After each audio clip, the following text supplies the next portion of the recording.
नमस्कार दोस्तों, मैं देवेश शुक्ला आप सभी का स्वागत करता हूं आपके अपने यूट्यूब चैनल पर। मेरे प्यारे दोस्त, आज हम चर्चा करने वाले हैं एमए सेकंड सेमेस्टर के प्राचीन इतिहास के पेपर नंबर 2 के ऊपर। ठीक है, किसके ऊपर चर्चा करने वाले हैं? तो एमए सेकंड सेमेस्टर के प्राचीन इतिहास के पेपर नंबर 2 के ऊपर हम चर्चा करने वाले हैं। बात करते हैं पेपर नंबर 2 का नाम। तो पेपर नंबर 2 का नाम बताया गया है प्राचीन भारतीय आर्थिक जीवन। ठीक है, क्या नाम है? प्राचीन भारतीय आर्थिक जीवन। तो आप जिस किसी भी यूनिवर्सिटी से एमए कर रहे हो, अगर आपका सब्जेक्ट प्राचीन इतिहास अर्थात एंशिएंट हिस्ट्री है, तो आपको वहाँ का सिलेबस उठा के ज़रूर चेक कर लेना है कि क्या आपके पेपर नंबर 2 का नाम प्राचीन भारतीय आर्थिक जीवन है या नहीं है। है तो अच्छी बात है, धड़ल्ले के साथ तैयारी कीजिए। अगर नहीं है तो ज़रूर चेक कर लीजिए कहीं पेपर नंबर 3, पेपर नंबर 4 या पेपर नंबर 1 का नाम तो नहीं है। ठीक है? इससे होगा कुछ नहीं। जब आप यहाँ से क्वेश्चन पेपर देने जाएँगे, एग्ज़ामिनेशन हॉल में जब जाएँगे, वहाँ पर आपके सामने क्वेश्चन पेपर आएगा और आप जब उस क्वेश्चन पेपर को देखेंगे तो आपके पैरों तले ज़मीन खिसक जाएँगी। वहाँ पर लिखे प्रश्नों को जब आप देखेंगे तो आप चौंक जाएँगे, क्योंकि वहाँ पर मेरे बताए हुए एक भी प्रश्न आपको देखने को नहीं मिलेंगे। क्यों नहीं देखने को मिलेंगे? क्योंकि भैया हम बार-बार बोल रहे थे कि भैया सिलेबस ज़रूर चेक कर लेना, और आपने तो सिलेबस चेक नहीं किया था और वहाँ पर आपके पेपर नंबर 2 का नाम प्राचीन भारतीय जीवन आर्थिक जीवन था ही नहीं। और जब आपके पेपर का नाम प्राचीन भारतीय आर्थिक जीवन होगा ही नहीं, तो यहाँ की क्वेश्चन वहाँ पर आपको कहाँ कैसे दिखाई पड़ेंगे? तो सिलेबस ज़रूर चेक कर लेना, ये इंपॉर्टेंट है। ठीक है? बात करते हैं इसके कुछ महत्वपूर्ण क्वेश्चंस हैं, टॉप क्वेश्चंस हैं, जो एग्जामिनेशन की दृष्टिकोण से काफ़ी ज़्यादा इंपॉर्टेंट हैं, लगातार परीक्षाओं में पूछे जाने वाले हैं हर वर्ष। तो उन्हीं के ऊपर हम चर्चा करने वाले हैं। वीडियो का ये आज पहला पार्ट है, इसका दूसरा पार्ट भी जल्दी आएगा, लेकिन आपको कमेंट में बताना होगा कि सर वीडियो का दूसरा पार्ट लेकर के आइए। जैसे ही होता है 2 से 3 वीडियोज़ में, 2 से 3 पार्ट में इसको खींच देंगे। ठीक है? उसके बाद फिर जो है पेपर नंबर 3, फिर पेपर नंबर 4 को भी सॉल्व करेंगे। लेकिन उससे पहले आपको कमेंट सेक्शन में आना होगा, बताना होगा, वीडियो को लाइक भी करना होगा, वीडियो कैसा लगा ये भी बताना होगा। ये सारी चीज़ें करनी ही होती हैं, कंपल्सरी होता है, जैसे आपका ये पेपर कंपल्सरी है। ठीक है? चलिए बात करते हैं पहले क्वेश्चन के बारे में। तो पहला नंबर प्रश्न आपसे पूछ रहा है, सार्थवाह किसे कहते हैं? आपको यहाँ पर बताना है। तो आप लिखेंगे मेरे प्यारे दोस्त कि गुप्त युगीन आंतरिक व्यापारी श्रेष्ठी और सार्थवाह के माध्यम से संगठित और व्यवस्थित होता था। मतलब बोल रहे हैं जो गुप्त युगीन, जब गुप्त गुप्त लोगों का जब काल था, जब गुप्त लोग साम्राज्य अपना स्थापित किए हुए थे, जब गुप्त लोगों का शासन काल था, उस समय बताते हैं जो आंतरिक व्यापारी थे, वे श्रेष्ठी और सार्थवाह के माध्यम से क्या करते थे? संगठित और व्यवस्थित होता था। क्या होता था? आंतरिक व्यापारी श्रेष्ठी और सार्थवाह के माध्यम से संगठित होता था और व्यवस्थित होता था। विभिन्न वस्तुएं क्रय और विक्रय की जाती थीं तथा एक स्थान से दूसरे स्थान पर ले जाती थीं। ठीक है? ऐसे व्यापारी जो अपनी वस्तुओं को घोड़ों, बैलों तथा अन्य पशुओं अथवा रथों में लाद कर समूह से एक से दूसरे स्थान पर पैदल ले जाते थे तथा क्रय विक्रय करते थे, सार्थ के नाम से विख्यात थे। ठीक है? मतलब आप यहाँ पर समझिएगा, सार्थवाह किसे कहते थे? तो जो गाड़ी को चलाता था वह सार्थवाह कहलाता था, और जो गाड़ी चलती थी उसको सार्थ कहा जाता था। ये आप यहाँ पर ध्यान रखिएगा। मतलब ट्रांसपोर्ट को उस समय पे, जो ट्रांसपोर्ट आज के समय पे है ना, एक सामान को सामान को एक स्थान से दूसरे स्थान पर लेकर के जाना है तो आप क्या करते हैं? ट्रांसपोर्ट करते हैं। ठीक है? ट्रक वगैरह, बस हुआ, डीसीएम हुआ, बहुत सारी चीज़ें होती हैं, छोटा हाथी हुआ, इन सब पे आप सारी चीज़ों को लादते हैं और बता देते हैं भैया फला एड्रेस पे इसको आपको पहुँचाना है, या कोई व्यक्ति उसके साथ बैठ जाता है, वो रास्ता बताता है और वो ले जाकर के वहाँ पे उतार देता है। तो जो उस समय के ट्रांसपोर्ट के जो सिस्टम थे, जो लोग थे, जो ट्रांसपोर्ट करते थे, साधनों का जिनका उपयोग किया जाता था, उन्हीं को सार्थ, जो साधन यूज़ किए जाते थे उनको सार्थ, और जो साधन को चलाते थे, जो उनको मतलब संचालित करते थे, उनको सार्थवाह के नाम से जानते थे। ठीक है? तो आई होप आपका सार्थवाह यहाँ पर क्लियर हो गया होगा। ये कब के समय की बात है? तो ये भी ध्यान रखिएगा, ये गुप्त युगीन का बात है। कब की बात है? गुप्त युगीन की बात है। ठीक है? चलिए, दूसरा नंबर प्रश्न आपसे यहाँ पर पूछ रहा है कि श्रेणी के प्रकार बताइए। श्रेणी के आपको यहाँ पर प्रकार बताने हैं कि कितने प्रकार की श्रेणी होती है। तो आप लिखेंगे कि रमेश चंद्र मजूमदार ने अभिलेखों और साहित्यों के आधार पर श्रेणियों की निम्नांकित सूची प्रस्तुत की है। कौन? यहाँ पर ध्यान रखिएगा नाम, रमेश चंद्र मजूमदार जी जो थे, उन्होंने अभिलेखों और साहित्यों के आधार पर श्रेणियों को निम्नांकित सूची प्रस्तुत की है। कुछ सूची बताई है। पहला तो बताया है लकड़ी का काम करने वाला, ये पहली श्रेणी होती थी। इसमें बढ़ई आते थे। ठीक है? जिनमें पेटिका निर्माण, ठीक है, उसके बाद चक्र निर्माण, घर बनाने वाले और सभी प्रकार के वाहनों का निर्माण करने वाले आदि सम्मिलित थे। ठीक है, लकड़ी का काम करने वाले ये क्या करते थे, ये बढ़ई थे। और इसमें क्या होता था, पेटिका निर्माण। पेटिका मीन्स जो पेटी, जैसे बक्से आज बनाए जाते हैं ना बक्से, तो वो किसके होते हैं, वो टीन के होते हैं, लोहे के होते हैं, इन सारी चीज़ों के होते हैं। उस समय लकड़ी के बक्से चला करते थे।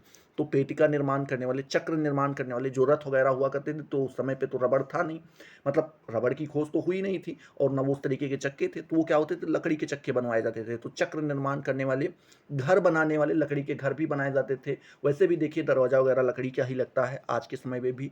और सभी प्रकार के जो वाहन निर्माण करने वाले होते थे, ये सभी लोग किस में आते थे, लकड़ी के काम करने वाले श्रेणी में आते थे। दूसरा बताते हैं, सोना चांदी आदि धातुओं का काम करने वाले, जिनको स्वर्णकार के नाम से क्या किया जाता था, पुकारा जाता था, संबोधित किया जाता था। ठीक है, जो सोने का काम करते थे, चांदी और भी धातुएं थी, उनका जो वर्क करते थे, उनको स्वर्णकार के नाम से पुकारा जाता था। ये दूसरी श्रेणी हो जाती थी, ये आपको यहाँ पे ध्यान में रखना है।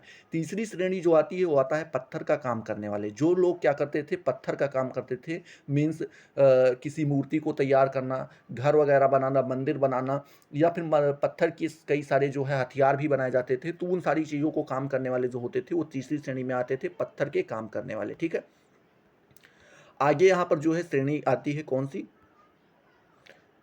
चर्मकार। चर्मकार कौन होते थे भैया, जो चमड़े का काम करते थे, चर्मकार। दंतकार, दांतों के डॉक्टर वगैरह जो होते थे, इनको कहा जाता था। ठीक है, उसके बाद ओ ओदयंत्रिक, जिसके बोलते हैं पंचक्की चलाने वाले, क्या करते थे, पंचक्की मतलब पानी, पहले क्या होता था, पानी निकालने के लिए इंजन तो हुआ नहीं करते थे, तो एक चक्की बनाई जाती थी, उसको चलाने पर क्या होता था, पानी नदी से बाहर आता था, तो उनको ओंद्रिय ओदयंत्रिक कहा जाता था। ठीक है, उसके बाद वस्कर। वस्कर मतलब कहते हैं बांस का काम करने वाले को वस्कर कहते थे। ठीक है, कसकर। कसकर किसको कहते थे, ठठेरे को कहते थे, ठठेरा। ठीक है, जो बर्तन वगैरह बनाते हैं। रत्नाकर किसको कहते थे, जौहरी को कहते थे।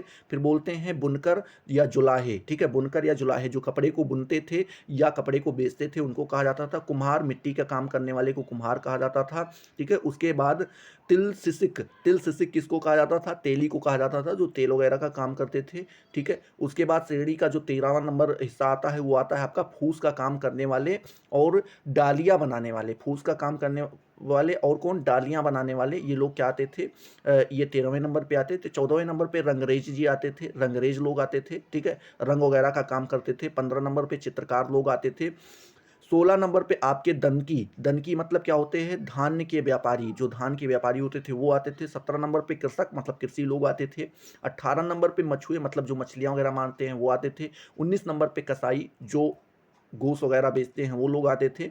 20 नंबर पे आपके नाई तथा मालिश करने वाले आते थे। ठीक है, मालिश और नाई नाई ये लोग आते थे, जिसको आज मसाज के नाम से जानते हो। ठीक है, उसके बाद बताते हैं 21 नंबर पे मालाकार, माली वगैरह आते थे। ठीक है, उसके बाद 22 नंबर पे नाविक लोग आते थे।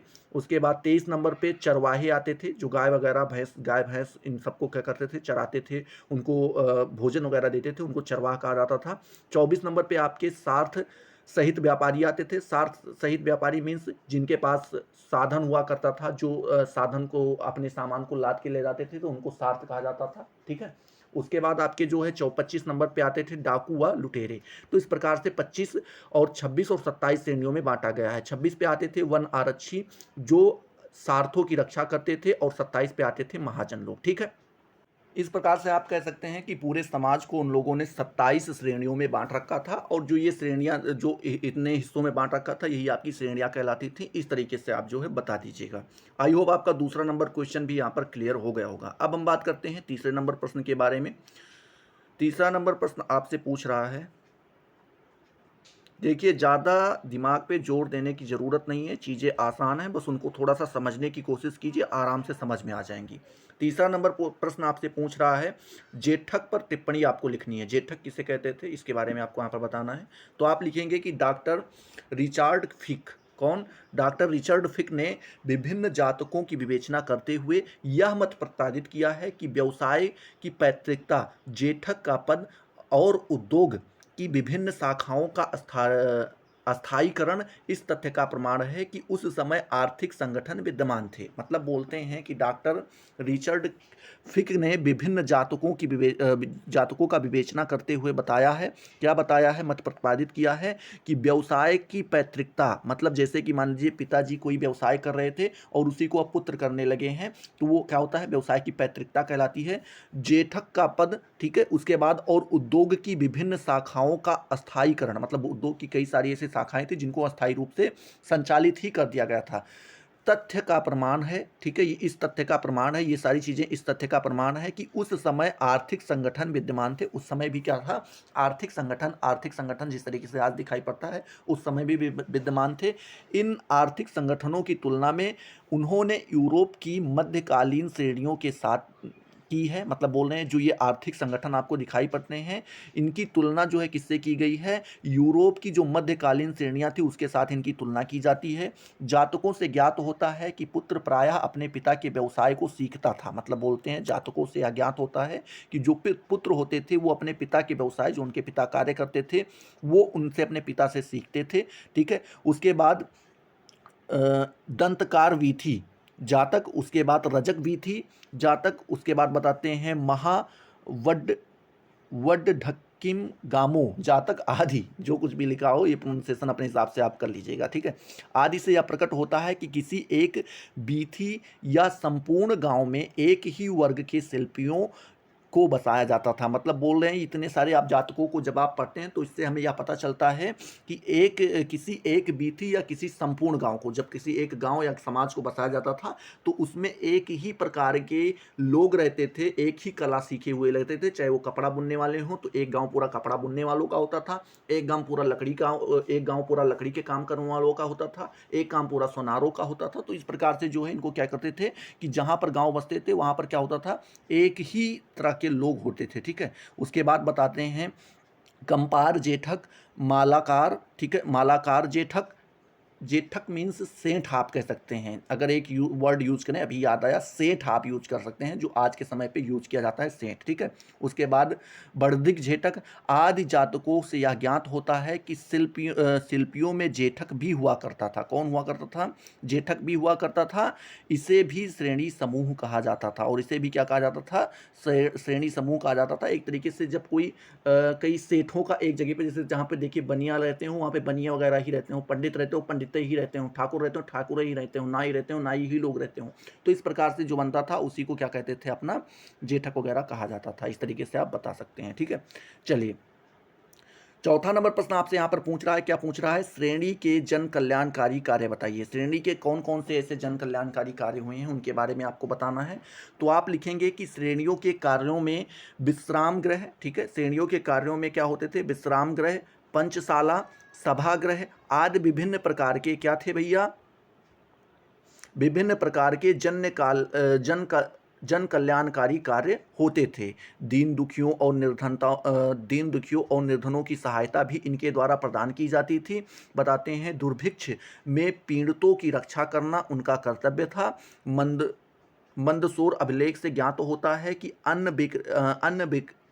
अन्न विक्रेताओं की श्रेणी द्वारा हौज का निर्माण कराया जाता था। समय समय पर ये श्रेणियां सामाजिक और आर्थिक कार्यों के लिए दान दिया करती थी। मतलब बोलते हैं कि जो आपके ये श्रेणी वर्ग था, इससे क्या होता था, ये कई सारे जन कल्याणी कार्य वगैरह किया करते थे, जिनमें दीन दुखियों की मदद करना, निर्धनों की सहायता करना, ठीक है, उसके बाद दुर्भिक्ष पीड़ियों की रक्षा करना, इनका कर्तव्य हुआ करता था। और साथ ही साथ बताते हैं कि मंदसौर अभिलेख से यह हमें पता चलता है कि अन्न विक्रेताओं के द्वारा क्या होता था, एक श्रेणी एक हौज का मतलब बोलते हैं कि एक आप तरीके से समझ सकते हैं जिससे आज के समय पे दान पात्र है, पेटी है, उस तरीके से एक हौज का निर्माण कराया जाता था। और समय समय पर श्रेणी सामाजिक उसमें क्या करते थे, धार्मिक कार्यों के लिए दान करती थी, वो अपना कुछ ना कुछ अंश उठा के वहां पर डाल देती थी, और जिससे सामाजिक कार्य होते थे, और या फिर आप कह सकते हैं धार्मिक कार्य संपन्न करवाए जाते थे उन्हीं जो दिए हुए दान की रकम होती थी उसी से। ठीक है, चलिए अब हम बात करते हैं पांचवें नंबर प्रश्न के बारे में।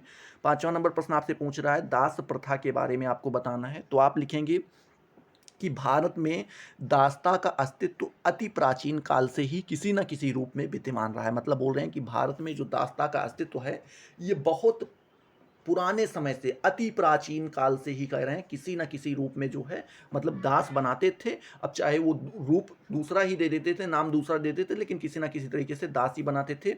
दासता एक प्रकार से एक व्यक्ति का दूसरे व्यक्ति के अधीन हो जाने से अभिप्रेत है। मतलब बोलते हैं कि दासता हम उसे कहते हैं जब एक व्यक्ति दूसरे व्यक्ति के किसी न किसी प्रकार से अधीन हो जाए तो वो दासत्व ही कहलाता है, दास ही कहलाता है। वस्तुतः दासता का मूल युद्ध विजय में अंतर्निहित दर्शित होता है। मतलब बोल रहे हैं कि वस्तुतः अगर आप दासता देखें तो उसका जो मूल युद्ध विजय में अंतर्निहित होता है। मतलब बोलते हैं कि युद्ध विजय जब पाते थे तो वहाँ के लोगों को क्या करते थे, दास बना के अपने घर पे ले आते थे, काम करवाते थे। प्रायः भारत और विश्व के अन्य देशों में विजेता पराजित को अपना दास बना लेते थे। मतलब बोलते हैं भारत ही नहीं, विश्व के और भी ऐसे देश हैं जिसमें जो विजेता होता था, जो युद्ध को जीतता था, वो पराजित लोगों को क्या करता था, अपना दास बना लेता था। युद्ध बंदियों की संख्या इसमें सर्वाधिक होती थी। मतलब बोल रहे हैं युद्ध बंदियों की संख्या क्या होती थी, दास वाली श्रेणी में सबसे ज़्यादा पाई जाती थी। इसके अतिरिक्त इसके अतिरिक्त ऋण ना चुका सकने की स्थिति में, शर्त हार जाने पर, कीवा काल की दशा में, निर्धनता के कारण भरण पोषण में असमर्थ व्यक्ति समृद्ध एवं समर्थ लोगों की दासता के अंतर्गत आ जाते थे। मतलब बोलते हैं जो व्यक्ति किसी प्रकार से ऋण ले लेते थे और उनको नहीं चुका पाते थे, शर्त हार जाते थे, या किसी प्रकार की जुआ वगैरह खेलते थे उसमें, या किसी प्रकार का अकाल पड़ जाता था उसमें, या किसी भी प्रकार से उनके पास धन की कमी हो जाती थी और अपना भरण पोषण नहीं कर पाते थे, तो वह व्यक्ति क्या करते थे, समृद्ध और समर्थ लोगों के पास चले जाते थे, उन्हीं के पास रहते थे, उनकी दासता स्वीकार कर लेते थे, उनके यहाँ कार्य करते थे, वो अपना खाते पीते थे, रहते थे।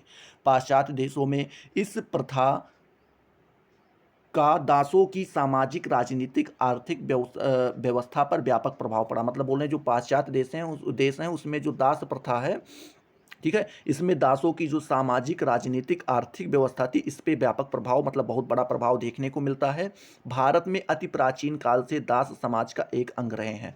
मतलब बोल रहे हैं भारत के बहुत पुराने समय से ही देखें तो जो दास थे वो क्या रहे हैं, वो समाज के एक अंग के रूप में रहे हैं। ठीक है, छठे नंबर प्रश्न के बारे में बात करें तो छठा नंबर प्रश्न आपसे पूछ रहा है, कौटिल्य के अर्थशास्त्र में दासों के प्रकार बताइए। मतलब कौटिल्य की जो एक बुक आई थी, उन्होंने एक लिखी थी बुक जिसका नाम था अर्थशास्त्र। नाम ही अर्थशास्त्र था, लेकिन उसमें समाज के बारे में, राजनीति के बारे में बताया गया था, ये सारी चीज़ें थी।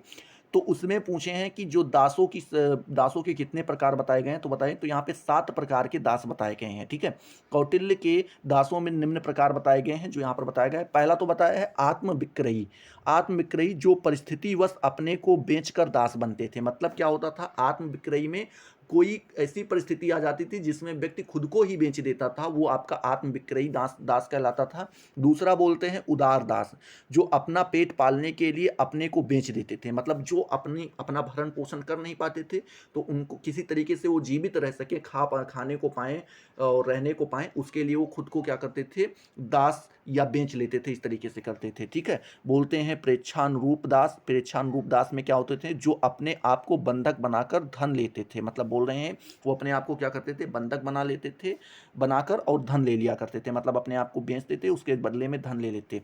चौथा बताते हैं दंड प्रणीत दास, जो राज्य द्वारा अर्थदंड से पीड़ित होने पर दासत्व स्वीकार करते हैं। मतलब बोल रहे हैं कि राज्य में कुछ ऐसे लोग होते थे जिनके पास पैसा न होने के कारण वो क्या करते थे, अपना दासत्व स्वीकार कर लेते थे, राजा के अधीन हो जाते थे, उनको खाने को मिलता था, काम बता दिया जाता था, वो काम करते थे। ठीक है, पांचवा बताते हैं ध्वजाहरत दास, मतलब जो युद्ध में बंदी होने के कारण दासता स्वीकार करते थे, उनको ध्वजाहरत दास कहते थे। छठा प्रकार का जो दास बताते हैं वो बताते हैं दाय भाग से प्राप्त दास। मतलब जो दाय भाग के कारण क्या होते थे, दूसरे के दास बन जाते थे, उनको दाय भाग प्राप्त दास कहते थे। और सतवां बताते हैं गर्भवती दासी से उत्पन्न दास। मतलब कोई ऐसे आदमी है, ऐसी स्त्री है जिसने दासत्व को स्वीकार कर लिया है। ठीक है, उसने क्या किया है, दासत्व को स्वीकार कर लिया है कि वो दास बन चुकी है, और उस समय वो प्रेग्नेंट थी। अब उसके दास उसका समय खत्म नहीं हुआ, पीरियड वो पूरा नहीं हुआ और उसने पहले ही बच्चे को जन्म दे दिया जब वो दास बनी हुई थी, तो जो उससे बच्चा जन्म लेगा वो भी दास ही कहलाएगा, वो ऑटोमेटिक दास बन जाएगा। तो इस प्रकार के भी, तो ये 7 प्रकार के दास जो है कौटिल्य के अर्थशास्त्र में बताए गए हैं। ठीक है, इस प्रकार से हम 7वें नंबर प्रश्न के बारे में बात करें तो 7वां नंबर प्रश्न आपसे पूछ रहा है नैगम क्या है, आपको यहाँ पर बताना है। तो मेरे प्यारे दोस्त आप लिखेंगे कि महाकाव्यों के अध्ययन से विदित होता है, मतलब जब महाकाव्य पढ़ते हैं तो उससे हमें पता चलता है कि इस युग में व्यापारी संघों के सादृश्य शिल्पियों एवं व्यापारियों की एक सुसंगठित निगम थी। मतलब बोल रहे हैं कि जो युग था उस समय बताते हैं कि जो व्यापारी संघ थे उसके सादृश्य शिल्पियों एवं व्यापारियों की एक सुसंगठित निगम थी। मतलब एक संगठन बनाया गया था, इन लोगों का एक बना था जिसे हम नैगम के शब्द से क्या करते थे, पुकारते थे, जानते थे। इनका तत्कालीन राजनीतिक एवं सामाजिक जीवन में महत्वपूर्ण स्थान था। इनका क्या था, जो उस समय का राजनीतिक जीवन था और जो सामाजिक जीवन था, इसमें इंपॉर्टेंट वैल्यू थी इनकी। अयोध्या कांड में राम के पास गए हुए अनेक व्यापारियों एवं वणिकों का उल्लेख किया गया है। मतलब बोल रहे हैं कि अयोध्या कांड जब आप पढ़ते हैं तो उसमें राम के पास कई प्रकार के व्यापारी और वणिक गए थे, उनका उल्लेख जो है वहाँ पर मिलता है, आराम से आप देख सकते हैं, जिनको नैगम के नाम से पुकारा जाता था। आई होप ये सारी चीज़ें आपको यहाँ पर क्लियर हो गई होंगी। अगर क्लियर हुई हैं तो फटाफट वीडियो को लाइक करो, अपने दोस्तों के साथ शेयर करो। अभी तक अगर आपने चैनल को सब्सक्राइब नहीं किया तो सब्सक्राइब करके बेल वाले आइकन को जरूर प्रेस कर दो। और हाँ, कमेंट सेक्शन में जरूर बताओ वीडियो आपको कैसा लगा, क्या इसका अगला पार्ट लेकर के आना है या नहीं लेकर के आना है। ठीक है, तो चलिए अगले वीडियो में मिलते हैं नए जोश नए टॉपिक के साथ। तब तक के लिए जय हिंद, जय भारत।